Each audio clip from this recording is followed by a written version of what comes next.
Bravo Africa, bravo à Sonko qui continue son combat pour la libération de son peuple. Nous disons bravo. Nous disons également bravo à l'Afrique de la Renaissance, oui. L'Afrique de la Renaissance continue de renaître. Et dans cette vidéo, nous allons parler de la force et du courage que les Nigériens ont pour se libérer du fardeau des Français, pour se libérer de la France tout court. Nous allons vous préciser des choses ici dans cette vidéo. Donc, si vous voulez en savoir davantage sur les titres que je viens de vous annoncer, mettez-nous déjà des pouces. Abonnez-vous si vous n'êtes pas encore abonné. Cliquez sur la cloche notification. Et si vous avez déjà fait cela, nous allons entrer dans le vif du sujet.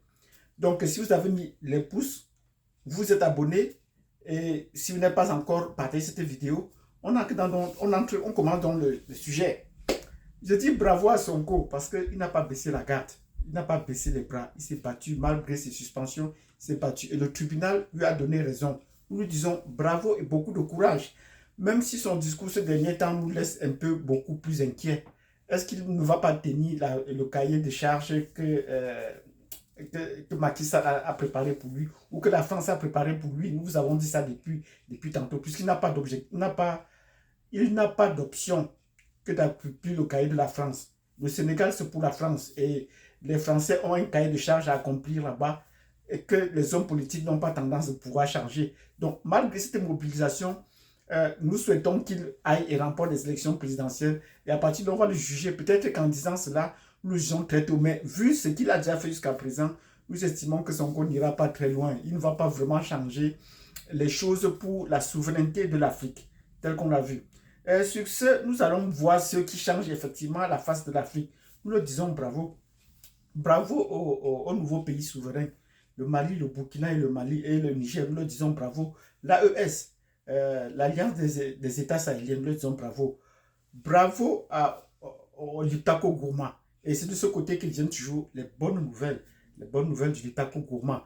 Les Nigériens se sont battus à corps et à cri jusqu'à ce qu'ils ont pu obtenir le départ des Français. Macron a craqué, je vous l'ai dit dans une vidéo, et a accepté que les Français devaient quitter le sol. Déjà, les Français ne nous disent jamais la vérité sur les problèmes, de l'Afrique. Parlons des soldats aujourd'hui. Les Français ne nous ont pas donné les vrais chiffres. Ils ont estimé qu'il y a 1500, 1500, comme ils aiment le dire, 1500 soldats français au Niger. Ce qui est faux. D'après nos recoupements et des sources, on a trouvé qu'il y avait plus de 4500 soldats français au Niger. Et d'autres sources maintenant annoncent 3500. Donc, vous voyez qu'il y a il y a des discussions sur les vrais chiffres. Il en est de même pour l'uranium. Comme ils achètent l'uranium, pourquoi ils vendent? Non, ce n'est pas la seule source. Non, les Français ne peuvent pas laisser l'uranium gratuit au Niger pour aller acheter l'uranium ailleurs. Ils ne peuvent pas, ils n'ont pas cette capacité-là. Donc maintenant, s'ils pensent que ce n'est pas la seule source, qu'ils aillent s'approvisionner ailleurs. Mais je veux parler des soldats français aujourd'hui. L'évaporation des soldats français, oui.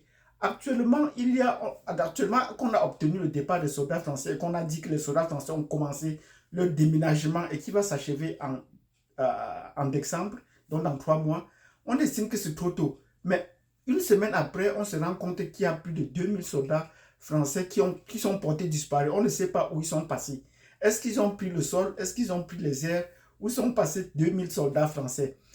Alors, pendant qu'ils ont commencé leur déménagement, on a dit qu'ils devaient peut-être se réinstaller au Bénin. Le Bénin n'a pas assez d'espace. Ils devaient s'installer en Mauritanie. La Mauritanie a dit non, ça c'était trop loin. Mais aux dernières nouvelles, on les a annoncées au Tchad et au Cameroun. Voilà, on a pensé qu'ils devaient se redéployer par là. Et tout d'un coup, on a trouvé au Tchad le président frappé le président créer une tension pour susciter pour susciter l'attrait du peuple vers un nouveau sujet. Arrêter Masra, arrêter l'opposant et le mettre en prison pour que le peuple s'occupe de ce sujet-là. Et au Cameroun, boum, on trouve qu'il y a une catastrophe qui fait jour. Voilà, pour détourner l'attention des populations sur ce qui va se passer. Voilà comment fonctionne le système mondial, à l'échelle des États, donc aussi bien qu'à l'échelle globale. Donc, nous allons revenir même pour le cas de l'Israël pour montrer le côté, les non-dits des côtés des conflits ou des catastrophes qu'on a sur la planète, parce que les catastrophes aujourd'hui sont bien planifiées. Donc, nous disons, où sont passés les 2000 soldats français? C'est ainsi que les soldats français ne peuvent pas rentrer en France, mais ce qui est sûr, ils vont se fondre dans la population, ils vont aller se redéployer ailleurs.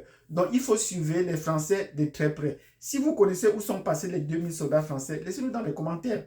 Ou comment ça va se passer, laissez-nous dans les commentaires. Mais, pour le moment, nous sommes très inquiets de la disparition des soldats français, de leur évaporation dans la nature.